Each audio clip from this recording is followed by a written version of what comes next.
병든 때를 대비하려다 병들고 있다.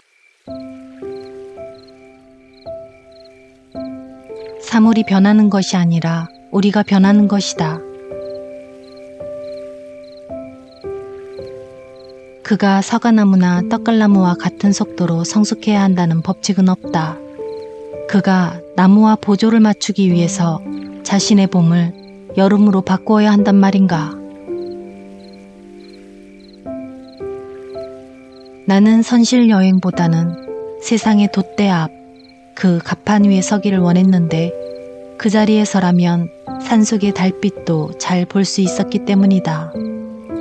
지금도 나는 배 밑으로 들어가고 싶지 않다.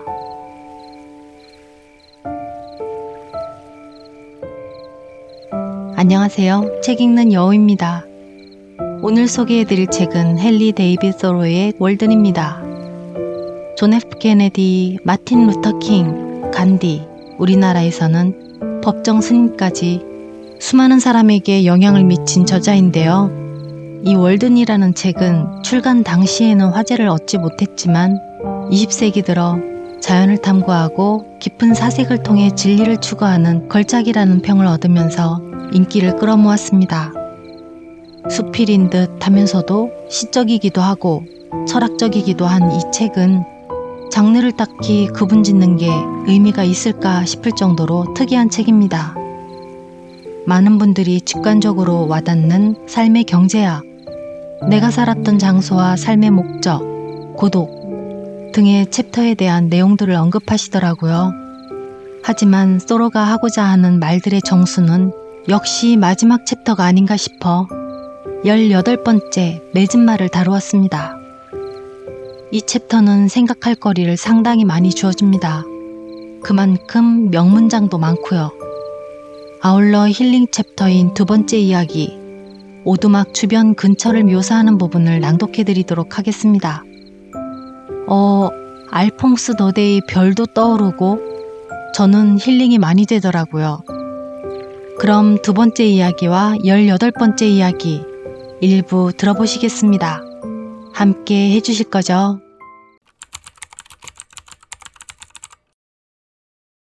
두 번째 이야기, 내가 살았던 장소와 삶의 목적. 나는 콩코드 마을에서 남쪽으로 약 1마일 반 떨어지고 약간 높은 곳에 자리 잡은 어느 조그만 호숫가를 터전으로 삼았는데 그곳은 콩코드 마을과 링컨 사이에 널찍한 삼림지 한복판이었으며 이 일대에서 잘 알려진 유일한 들판인 콩코드 전투지에서 남쪽으로 약 2마일 떨어진 곳이었다. 그러나 내가 있는 곳은 삼림지에서도 낮은 지역이어서 반마일가량 떨어진 호수 건너편이 내 시야에 들어오는 가장 먼 지평선이었다. 처음 한 주 동안에는 호수를 바라볼 때면 마치 바닥이 다른 호수의 수면보다 훨씬 높은 곳에 있는 산속의 작은 호수와도 같은 느낌을 받았다. 해가 떠오르면 밤사이에 입고 있던 안개가 벗겨지면서 군데군데 잔물결과 거울과도 같은 매끄러운 수면이 드러나고 유령과도 같은 안개는 흡사 야간 비밀회의가 파악이라도 한 듯 살금살금 사방을 에워싸고 있는 숲속으로 흩어지곤 했다. 그곳은 산 기슭에서도 그렇듯 이슬도 여느 지역보다 훨씬 오랫동안 나무에 매달린 것처럼 보였다. 이 조그만 호수는 때때로 조용히 몰아치는 8월의 비바람 사이사이에 내 가장 소중한 이웃이 되었는데 그때는 비록 하늘에는 구름이 잔뜩 끼어 있어도 대기와 수면이 더할 나위 없이 잔잔하여 아직 오후가 다 지나지 않았음에도 초저녁의 평온함을 느낄 수 있고 사방에서 지저귀는 숲 개똥집바퀴의 울음소리가 물가 여기저기서 들려왔다. 이런 호수는 바로 이런 순간에 더할 나위 없이 잔잔하기 마련이며 구름에 덮이고 빛과 그림자로 가득한 호수물로 아득해진 수면 바로 위, 야트막하게 뜬 맑은 공기층은 그 자체로 훨씬 더 소중한 제2의 하늘이 되는 것이다.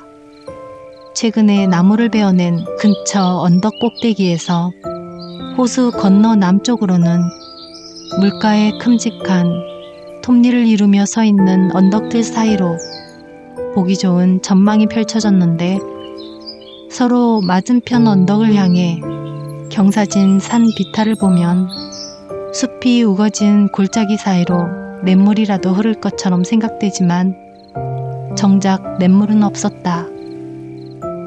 그쪽 방향으로는 가까이에 있는 연두색 언덕들 사이와 그 너머로 청색을 띤 멀고 높은 언덕들이 지평선을 이루었다. 실제로 발끝을 세우면 북서쪽으로 좀 더 떨어진 더욱 짙푸른 산맥의 산봉우리들을 얼핏 볼 수 있었는데, 그것들은 하늘이라는 조폐공사에서 찍어낸 진청색 동전과도 같았다. 그쪽으로는 마을도 일부 보였다. 그러나 그곳에서도 다른 방향으로는 나를 에워싼 삼림 이외에 아무것도 보이지 않았다. 근처에 물이 있으면 좋은 점은 그 부력으로 땅을 띄워준다는 것이다. 그리고 아무리 작은 우물이라도 갖고 있으면 한 가지 좋은 점은 그 속을 들여다보면 그 주변의 땅이 대륙이 아니라 섬이라는 사실을 깨달을 수 있다는 것이다. 바로 이 점이 버터를 차갑게 식히는 일만큼이나 중요한 우물의 용도다. 이 언덕 꼭대기에서 호수 건너편 서드베리 초원 쪽을 바라보면 호수 건너편의 모든 땅은 그 사이에 끼어 있는 이 조그만 호수물 때문에 고립된 채 떠 있는 것처럼 보인다. 그럴 때마다 나는 내가 살고 있는 이 땅이 이 일대에서 유일하게 마른 땅이라는 사실을 상기하는 것이다. 집의 문 앞에서 보이는 전망은 그보다 훨씬 높은 곳이었지만 그래도 답답하거나 갇혔다는 느낌은 전혀 없었다.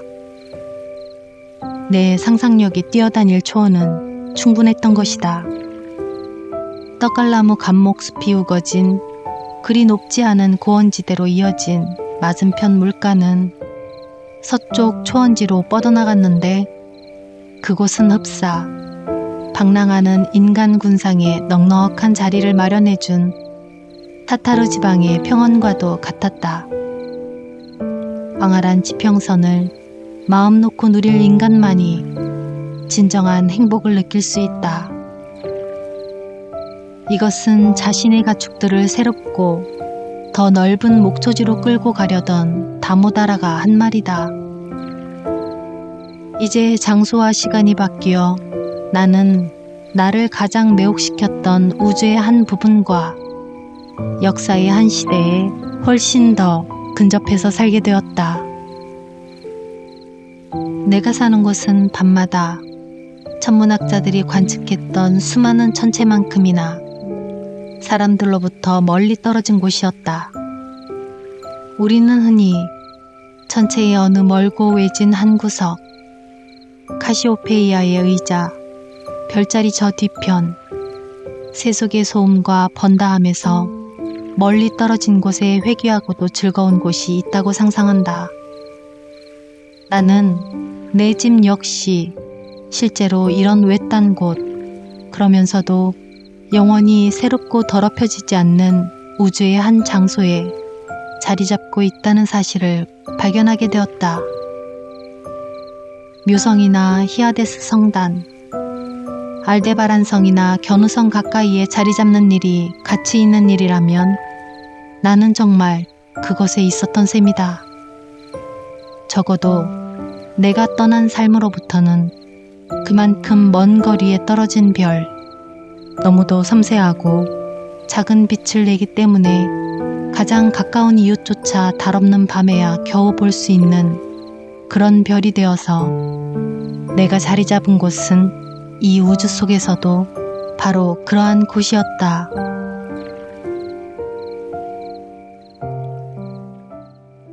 열여덟 번째 이야기, 내 집 말.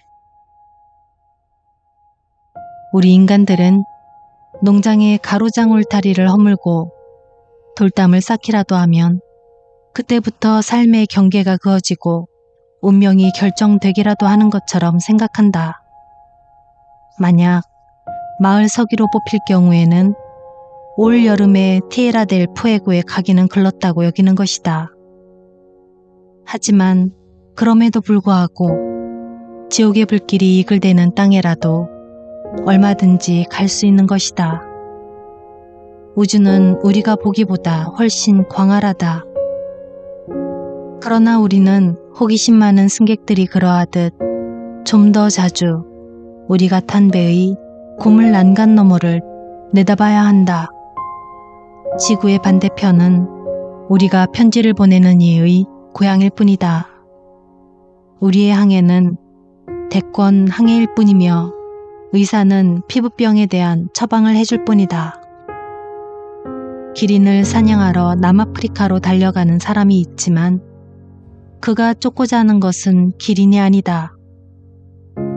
사람이 기린을 얼마 동안이나 쫓아다니며 사냥하겠는가? 도요새와 맷도요 역시 좋은 사냥감이긴 하지만 내 생각에는 자기 자신을 사냥하는 편이 훨씬 더 고귀한 사냥일 것 같다. 그대의 눈을 내면으로 돌려보라. 그러면 그대의 마음속에 아직 발견되지 않은 수많은 곳을 보게 되리라. 그곳을 여행하라. 그리하여 자신의 우주에 통달하라. 자신의 극지방을 탐험하라. 필요하다면 식량으로 고기 통조림을 한 배 가득 싣고 가되 빈 깡통은 표지가 될 수 있도록 높이 쌓으라. 고기 통조림이 그저 고기를 보존하려고 발명된 것일까? 아니다. 차라리 자신의 내면에 있는 완전한 신대륙과 신세계를 찾아 나설 콜럼버스가 되어 무역을 위해서가 아니라 사상을 위한 새 항로를 열라. 사람은 누구나 왕국의 군주이며 그 앞에서는 러시아 황제의 제국도 한낱 소국, 얼음 위에 솟은 조그만 얼음덩이에 불과할 뿐이다. 그러나 자신을 존경할 줄 모르는 인간이 애국자가 되어 소를 위해 대를 희생시키는 일도 왕왕 벌어지고 있다. 그런 자들은 자신의 무덤을 만들 땅은 사랑하면서도 자신의 육신에 활력을 넣어줄 정신에는 아무런 공감도 하지 못한다. 그처럼 큰 비용을 들여 화려하게 출항했던 남해 탐험대의 의미는 무엇이었을까?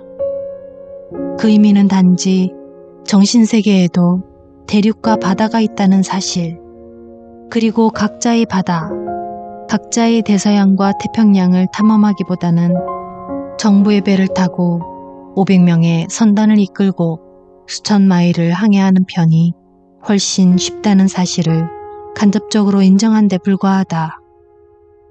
잔지바르의 고양이 수를 헤아리려고 세계를 일주할 필요는 없다. 하지만 더 나은 일을 하기 전에는 이런 일이라도 하라. 그러다 보면 마침내 내면으로 통하는 저 심스의 구멍이라도 찾을지 모를 일이다. 영국과 프랑스, 스페인과 포르투갈, 황금해안과 노예해안, 이 모두가 자기 자신의 바다에 접해 있다. 그렇지만 그 어떤 범선도 이 바다를 찾기 위해 육지가 보이지 않는 곳까지 항해한 적은 없다. 그것만이 인도로 가는 지름길인데도 말이다.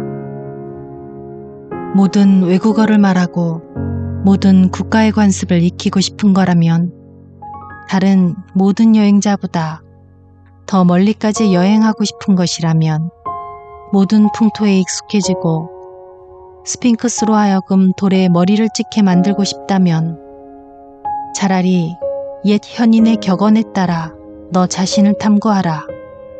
여기에는 눈과 용기가 필요하다. 이제 서쪽 멀리 길을 떠나라. 그 길은 미시시피 강이나 태평양으로 막히지도 않을 것이며 저 진부한 중국이나 일본으로 나아가지도 않고 여름과 겨울, 낮과 밤에 상관없이 해가 지고 달이 지고 그리하여 마침내 지구까지 지는 이 새로운 천체의 접경으로 향할 것이다. 나는 숲에 처음 들어갈 때만큼 확실한 이유가 있어서 숲을 떠났다. 그때 내게는 아직 살아야 할 몇 개의 삶이 더 있는 것처럼 보였기에 하나의 삶에 그 이상 많은 시간을 내줄 수 없었던 것이다. 우리가 얼마나 쉽게 또 부지불식간에 어느 특정한 길 하나에 들어서서 스스로의 걸음으로 그 길을 다져놓는 것인지 놀라울 정도다.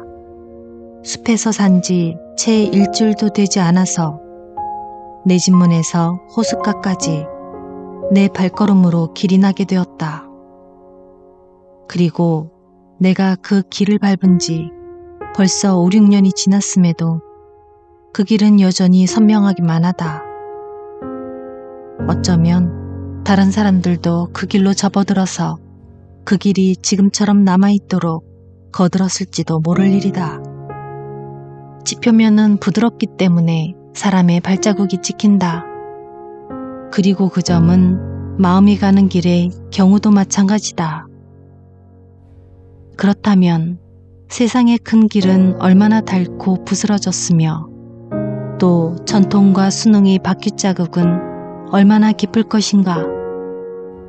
나는 선실 여행보다는 세상의 돛대 앞 그 갑판 위에 서기를 원했는데 그 자리에 서라면 산속의 달빛도 잘 볼 수 있었기 때문이다. 지금도 나는 배 밑으로 들어가고 싶지 않다. 나는 경험에 의해 적어도 다음과 같은 사실을 배웠다. 즉, 사람이 자신이 꿈꾸는 방향으로 자신 있게 나아가면서 자신이 꿈꾸는 삶을 살기 위해 노력한다면 보통 때는 생각지도 못한 성공을 거두게 된다는 것이다. 그는 어떤 일은 받아들이고 어떤 일은 내치면서 눈에 보이지 않는 경계를 넘게 된다. 요컨대 새롭고 보편적이며 보다 자유로운 법칙이 그의 주위와 그의 내부에 확립되는 것이다. 그렇지 않으면 예전의 법칙이 확대되면서 보다 자유로운 의미에서 그에게 유리하게 해석됨으로써 보다 높은 존재의 질서에 대한 허락을 받고 삶을 영위하게 될 것이다. 삶을 단순화하는 데 비례하여 삼라만상의 법칙은 덜 복잡해질 것이며 고독도 고독이 아니고 가난도 가난이 아니며 약점도 약점이 아니게 된다. 서로 공중누각을 세운다 해도 그 일은 헛된 수고가 되지 않는데 누각이란 것은 마땅히 그곳에 있어야 하는 것이다. 이제 그 아래 기초만 만들면 되는 것이다. 나는 내 글이 난해한 지경에 이르렀다고는 생각하지 않지만 이런 점에서 내 글에 월드노스의 얼음에서 볼 수 있는 것 이상의 치명적인 흠이 없다면 다행일 것이다. 얼음을 사가는 남부인들은 월드노스에서 나오는 얼음의 청색을 더럽게 여기고는 비록 흰색을 띠긴 했으나 잡초만 나는 케임브리지의 얼음을 더 선호했다.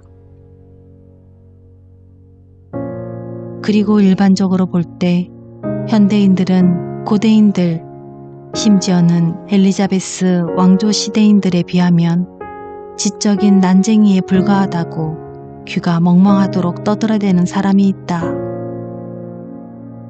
하지만 그것이 얼마나 옳은 말일까? 살아있는 개가 죽은 사자보다 낫다. 자기가 난쟁이족이라는 이유로 가장 큰 난쟁이가 되려는 대신 목이라도 매달아야 한다는 건가? 각자 자신의 일에 유의하고 자신이 타고난 대로 될 수 있도록 애써야 할 것이다. 어째서 우리는 성공하려고 그토록 서두르며 또 모험을 감행하는 걸까? 어떤 사람이 동료들과 보조를 맞추고 있지 못하다면 그것은 아마도 그가 그들과는 다른 고수의 북소리를 듣고 있기 때문일 것이다. 그 박자가 어떻든 또 그 소리가 얼마나 멀리서 내는 것이든 그가 자신의 음악에 발을 맞추도록 내버려 두자. 그가 사과나무나 떡갈나무만큼 빨리 성장하느냐는 문제는 중요하지 않다. 봄을 맞고 있는 그가 굳이 여름으로 계절을 바꾸기라도 해야 할까? 우리에게 맞는 여건이 아직 마련되지 않았다는 이유에서 그것을 대신할 수 있는 어떤 현실이 있을까? 공허한 현실이라는 암초에 난파되어서는 안 될 것이다. 힘들여 머리 위에 청색 유리로 만든 하늘을 세워야 할까? 서로 그렇게 한다 해도 우리는 여전히 마치 유리 따위는 없다는 듯이 그 너머에 있는 진정한 창공을 응시하고 있을 텐데 말이다. 쿠르라는 곳에 완벽을 추구하는 한 예술가가 있었다. 어느 날 그는 문득 지팡이를 하나 깎을 생각을 했다. 불완전한 일에는 시간이 고려할 요인의 하나일 테지만 완벽한 일에는 시간이 끼어들 자리가 없다고 여긴 그는 비록 평생 다른 일을 아무것도 못하는 한이 있더라도 모든 점에서 완벽한 지팡이를 깎고야 말겠노라고 스스로 다짐했다. 적합치 않은 재료는 쓰지 않기로 마음먹은 그는 곧 나무를 구하러 숲으로 갔다. 그가 나뭇가지를 살피며 하나하나 퇴짜를 놓는 동안 그의 친구들은 하나씩 그에게서 떨어져 나갔는데 그것은 그들이 일하다 늙어 죽었기 때문이다. 그러나 그는 조금도 나이를 먹지 않았다. 그의 일사불란한 결의와 고결한 믿음이 그 자신도 모르는 사이에 그에게 영원한 젊음을 주었던 것이다. 그는 결코 시간과 타협하지 않았기 때문에 시간은 그의 길에서 비켜서서 그 예술가를 굴복시키지 못했다는 이유로 멀리서 한숨만 짓고 있었다. 그가 모든 점에서 적당한 재료를 찾아내기 전에 쿠르는 고색창연한 폐허로 변했으며 그는 그 흙무더기 위에 앉아 나무를 깎았다. 지팡이 모양이 채 갖추어지기 전에 칸다하르 왕조가 멸망했기 때문에 그는 지팡이 끝으로 모래 위에 최후의 왕족 이름을 쓰고는 다시 작업을 계속했다. 그가 지팡이를 매끄럽게 다듬었을 때 시간은 더 이상 지표가 될 수 없었다. 그가 지팡이에 물미를 달고 보석 장식을 씌우기 전에 브라마는 잠을 깨었다 다시 잠들기를 여러 차례 거듭했다. 그런데 내가 어째서 이런 얘기를 하고 있는 걸까? 그가 마지막 손길을 가했을 때 갑자기 지팡이는 놀란 예술가의 눈앞에서 브라마의 모든 창조물 중에서도 가장 아름다운 모습으로 피어났다. 그는 지팡이를 만들면서 하나의 새로운 세계, 가득하고도 완벽하게 균형 잡힌 세계를 만들어냈던 것이다. 옛날의 도시와 왕조는 사라졌지만 그 안에는 보다 아름답고 더 찬란한 도시와 왕조가 자리 잡았다. 그리고 이제 그는 자기 발치에서 아직 마르지 않은 부스러기 더미를 보고 자기 자신과 자신이 한 일과 지금까지 지나간 시간이라는 것이 한낱 허상에 불과했다는 것. 그 시간은 브라마의 머리에서 떨어진 하나의 섬광이 인간의 머릿속에 든 부싯깃에 불을 붙이는 정도밖에 되지 않았다는 것을 깨달았다. 재료가 순수했고 그의 솜씨도 순수했으니 어떻게 경이롭지 않은 결과가 나올 수 있으랴. 결국 우리가 어떤 일에 부여할 수 있는 외관이라는 것은 진실만큼 도움을 주지 못할 것이다. 진실만이 오래가는 법이다.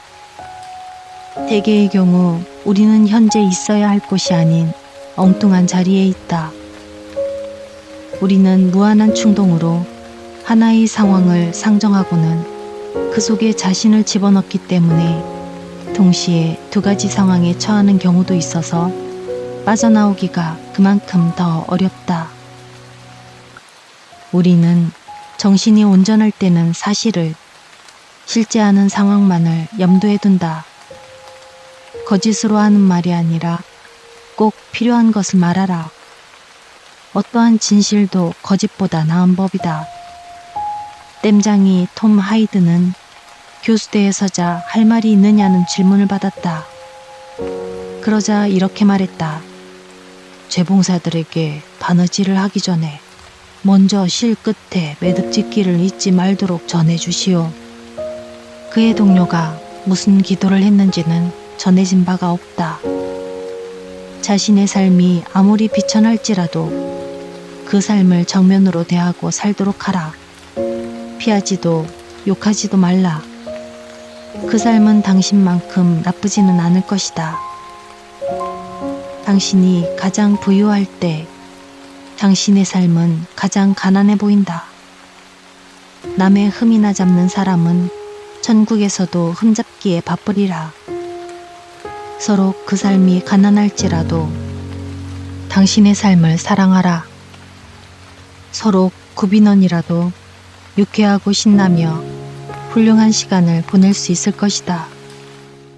석양의 햇살은 부자의 저택에서나 구빈원의 창문에서나 똑같이 눈부시게 빛난다. 구빈원의 문 앞에서도 봄이 오면 어김없이 눈이 녹는 것이다. 마음이 고요한 사람이라면 구빈원에서도 만족스러운 삶을 영위할 수 있고 궁전에서처럼 유쾌한 생각을 할 수 있다. 종종 가난하게 사는 마을 사람이 어느 누구보다도 자유로운 삶을 영위하는 것처럼 보이곤 한다. 어쩌면 아무 의심 없이 받을 수 있을 정도로 마음이 넉넉하기 때문일지도 모른다. 대부분은 자기가 마을의 부양을 받을 대상이 아니라고 여기고 있지만 그들 중에는 부정한 수단으로 자신을 부양하는 경우가 많은데 그것은 훨씬 더 불명예스러운 일인 것이다. 셀비어 같은 약초를 가꾸듯 가난을 가꾸라. 옷이든 친구든 새 것을 구하려고 애쓰지 말라. 헌옷을 뒤집어 쓰고 옛 친구들에게 돌아가라. 사물이 변하는 것이 아니라 우리가 변하는 것이다. 옷은 팔되 생각은 갖고 있으라. 친구가 모자라지 않도록 신께서 보살펴 줄 것이다. 서로 평생을 거미처럼 다락방 구석에 갇히더라도 생각만 잃지 않는다면 세상은 내게도 똑같이 클 것이다. 철학자는 이렇게 말한 바 있다. 세계사단으로 이루어진 군대라도 그 장수의 목숨만 빼앗으면 혼란에 빠뜨릴 수 있지만 비천하게 짝이 없는 인간에게서라도 그 생각을 빼앗을 수는 없다. 많은 감화에 자신을 굴복시켜가면서까지 스스로를 개발하려고 너무 애쓰지 마라. 그것은 낭비일 뿐이다. 겸손은 어둠이 그렇듯이 천상의 빛을 드러내준다. 가난과 빈약함의 어둠이 주위로 몰려드는 순간 보라, 삼라만상이 눈앞에 전개되지 않는가. 서로 크로이소스의 재산이 주어진다고 해도 우리의 목적은 여전히 똑같을 것이고 우리의 수단 역시 본질적으로는 매한가지임을 상기해보자. 뿐만 아니라 가난 때문에 활동 범위가 제약되면 그래서 가령 책이나 신문을 사서 읽을 형편이 되지 못한다 해도 그것은 가장 의미 있고 중요한 경험만을 하도록 제한받는 것뿐이다. 그럴 때는 어쩔 수 없이 가장 중요한 에센스를 산출할 재료를 구할 수밖에 없을 것이다. 아주 비난한 삶이야말로 가장 감미로운 삶이다. 그런 삶에서는 빈둥거리려야 그럴 수 없다. 낮은 생활 수준에서는 높은 수준의 아량 때문에 잃는 법이 없다. 남아도는 부로는 없어도 상관없는 것만 살 수 있다. 영혼의 필수품을 사는데 돈은 필요 없다. 나는 아무래도 벽에 종동의 합금이 약간 섞여 있는 한 구석이 나부로 된 집에서 살고 있는 모양이다. 낮에 쉬고 있을 때면 이따금 밖에서 요란스런 방울소리가 들려오곤 한다. 그것은 내 동시대인들이 내는 소리다. 이웃들은 유지들과 했던 일이라든가 만찬 때 만난 명사들 얘기를 들려주지만 나는 데일리타임즈의 기사만큼이나 그런 일에 관심이 없다. 이웃들의 관심사와 대화 내용은 주로 의상과 풍속에 관한 것이지만 아무리 치장해도 거위는 거위일 뿐이다. 사람들은 캘리포니아와 텍사스, 영국과 인도 제국, 조지아주가 아니면 매사추세츠주의 모 판사에 대한 이야기를 하는데 모두가 일시적이고 덧없는 일들 뿐이어서 나는 어느 회교국의 노예 장관이 그랬듯이 그들의 마당에서 달아날 생각만 하게 되는 것이다. 나는 내 분수에 맞는 삶을 즐거워한다. 나는 눈에 잘 띄는 화려한 행렬 속에 끼어 걷기보다는 그럴 수만 있다면 이 우주의 창조주와 함께 걷고 싶으며 이 부산하고 신경이 곤두서고 부산하고 진부한 19세기에서 살기보다는 이 시대가 지나가도록 잠자코 앉거나 선 채 생각을 하고 싶다. 대체 사람들은 무엇을 축하하는 걸까? 모두들 무슨 준비위원회의 일원으로 매 시간 누군가가 나와서 연설하기를 기대하고 있다. 하느님은 그날의 사회자일 뿐이며 연사는 웹스터가 맡게 되어 있다. 나는 저울대에 매달려 무게를 줄이려고 애쓰기보다는 잠자코 저울에 올라서서 나를 가장 강력하고 합당하게 끌어당기는 것에 끌리고 싶다. 요컨대 어느 상황을 상정하지 않고 실제의 상황을 받아들이고 싶다. 내가 갈 수 있는 그리고 그 위에서는 어떤 힘으로도 나를 제지할 수 없는 유일한 길을 가고 싶다. 기초를 다지지도 않은 채 아치를 올린다면 나를 결코 만족시킬 수 없으리라. 다리를 간지리는 장난 따위는 그만두자. 단단한 바닥은 어디나 있는 것이다. 나그네가 소년에게 앞에 있는 늪을 가리키며 바닥이 단단하냐고 물었다. 소년은 그렇다고 대답했다. 그런데 얼마 안 있어 나그네가 탄 말에 배때끈까지 물에 잠기자 나그네가 다시 소년에게 말했다. 네가 이 늪의 바닥이 단단하다고 하지 않았느냐? 그랬더니 소년이 이렇게 대꾸했다. 바닥은 단단해요. 하지만 아저씨는 아직 절반도 들어가지 못했어요. 사회라는 늪과 유사의 경우도 이와 마찬가지다. 그러나 그 사실을 아는 것은 나이든 소년인 것이다. 생각이나 말, 행동이 선한 경우는 우연의 일치에 불과하다. 외까지에 그저 회치를 한 자리에다 못을 박는 우를 범하고 싶지 않다. 그런 일을 하면 며칠 밤을 잠을 이루지 못할 것이다.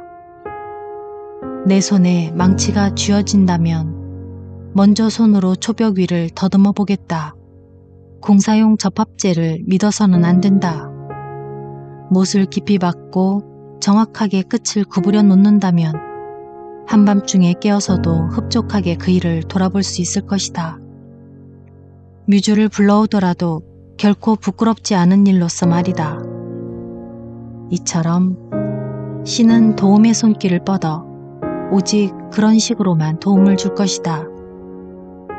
당신이 박는 못 하나하나가 당신이 작동하는 우주라는 기계에 쓸 못이 되게 하라. 사랑이 아니라 돈이 아니라 명성이 아니라 내게 진실을 달라. 나는 기름진 음식과 술로 풍성하게 차려진 식탁에 앉아 아첨으로 시중을 받았으나 거기에는 성실과 진실이 없었기에 결국 그 야박한 식탁에서 허기진 채 물러나고 말았다. 그 접대는 얼음장만큼이나 차가웠다. 음식을 식힐 얼음이 따로 필요 없을 거라는 생각이 들 정도였다. 그들은 내게 포도주가 얼마나 오래된 것인지 그 제조 연도가 얼마나 유명한지를 말했으나 나는 그곳에 없으며 그들이 돈 주고도 사지 못할 포도주, 더 오래 묵고 맛은 더 새로우며 순수한, 그리고 제조 연도가 더욱 찬란한 포도주만 생각하고 있었다. 저택과 정원의 양식이나 환대 따위는 내게 아무래도 좋은 것이었다. 나는 왕을 예방했으나 그는 나를 홀에서 기다리게 만들었다. 그는 손님 접대를 할 줄 모르는 사람처럼 굴었던 것이다. 내 이웃 중에는 속이 빈 나무에 사는 사람이 있었다. 그 이웃의 행동거지는 실로 제왕다웠다. 차라리 그를 예방하는 편이 더 나았을 것이다. 세상에서는 끝없이 진기한 일이 벌어지고 있음에도 우리는 형언할 수 없을 만큼 지루해하고 있다. 단순한 시간의 흐름만으로는 결코 밝아오게 만들 수 없는 저 아침의 특성인 것이다. 우리의 눈을 감기는 저 빛은 우리에게는 어둠일 뿐이다. 그날은 바로 우리가 잠에서 깨어나는 날 동터올 것이다. 앞으로도 동틀 날은 얼마든지 있다. 태양이란 아침에 뜨는 별일 뿐이다. 낭독은 여기까지입니다. 40대에 너무 일찍 폐결핵으로 세상을 뜬 소로. 그가 조금만 더 살았다면 인생에 대한 통찰을 전후반으로 나누어서 후반부 이야기도 들을 수 있었을 거란 생각에 아쉬움이 커집니다. 마지막 죽음까지도 또 다른 여행으로 생각했다고 하죠. 숲속으로 들어갈 때 이유와 떠날 때 이유가 분명했던 그의 대범함이 한편으론 무척 부럽기도 합니다. 제가 이 영상을 만들면서 다른 출판사에서 내놓은 3권의 월든을 비교하면서 읽었는데요. 물론 전부는 아니고 제가 좋아하는 구절만요. 받아들이는 느낌은 개개인마다 다르니까요. 근데 그 다른 느낌을 번역의 차이가 많이 좌지우지한다고 하더라고요. 맛보기로 번역 차이가 있는 문장 몇 개만 올려드리면서 오늘은 인사드리겠습니다. 행복한 하루, 편안한 밤 되세요.